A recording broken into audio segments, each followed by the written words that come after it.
Hi everyone, so welcome to Travel with Tom Kids Edition, and this week we're traveling to Israel. We're celebrating Yom HaAtzmaut, Israeli Day of Independence, and what better way than to discuss some of Israel's amazing snack foods. So there's this awesome company called Osem, and they produce one of Israel's favorite snacks called Bissli. So we're gonna make our own Bissli, but let me tell you first a little bit about the company Osem. It was founded in 1942.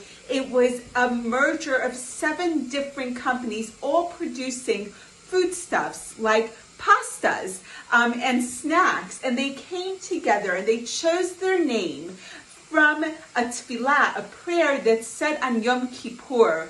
We ask for a great year ahead, and one of the things we ask for is a Shnat Osem, a year of plenty. So when putting together this company, they asked for a year of plenty. It is coronavirus time, so we can't get out. My family and I, we live in the not most Jewish of neighborhoods, so we can't get access to our favorite Israeli snack, Bissli. So we decided to make it ourselves. So stay tuned, and I'll walk you through the steps of making your own Osem Bissli. All right, so we are ready to make our Bissli. What I have here is twirly pasta, which I cooked al dente, meaning that like when you bite into it, there's still bite. It's not soft pasta.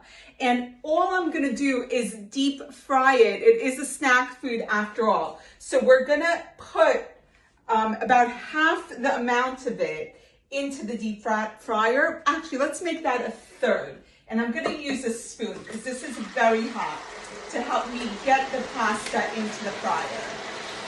Woo! That's a lot going on there. It's overflowing. Ah! Mess in the kitchen. I'm amazing at that. Next time, don't put so much or use a bigger fat fryer. I don't know. It's a bit of a mess. Not to worry, we could clean up.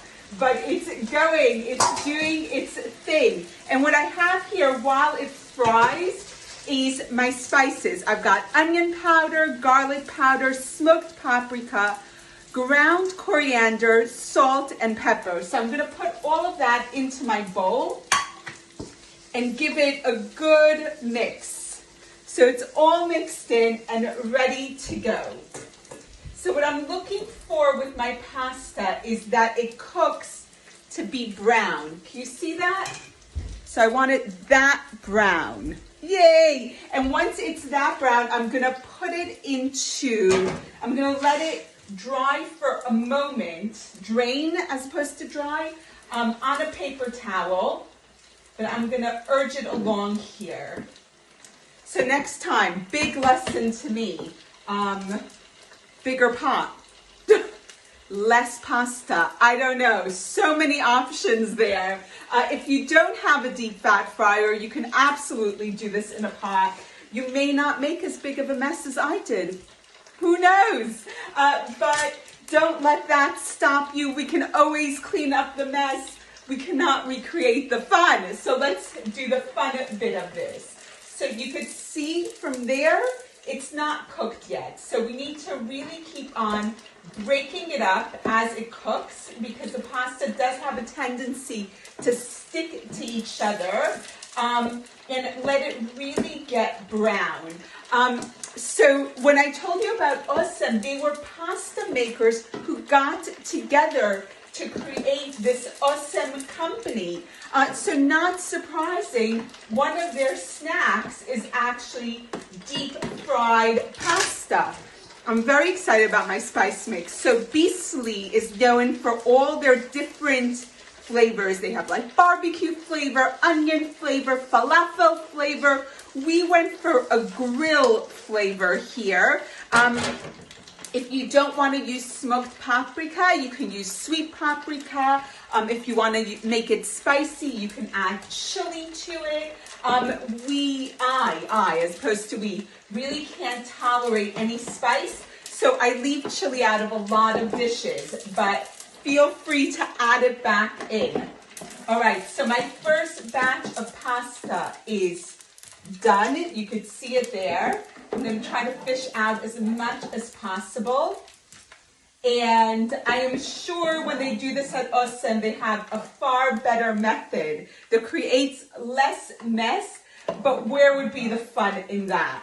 So trying to get as many of these pasta shapes out of the fryer.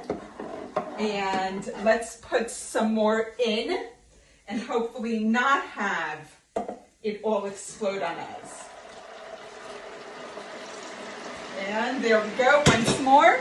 And okay, so now that I have my pasta, they're ready to go. I'm gonna put it into my spice mix, still hot, and it being hot is one of the prerequisites for all the spice to kind of adhere. All right, just to show you our Bissli as we continue, and what you want to do is, as you make more Bissli, you add it to your bowl and you toss. So like when you flip something in a pan, tossing involves looking at what you're doing. So you have to look at what's in the bowl and then you can toss away. So that's our Bissli coming along. Ah, it's amazing. Check that out. Oh my goodness. Okay, am I tasting one? Yeah.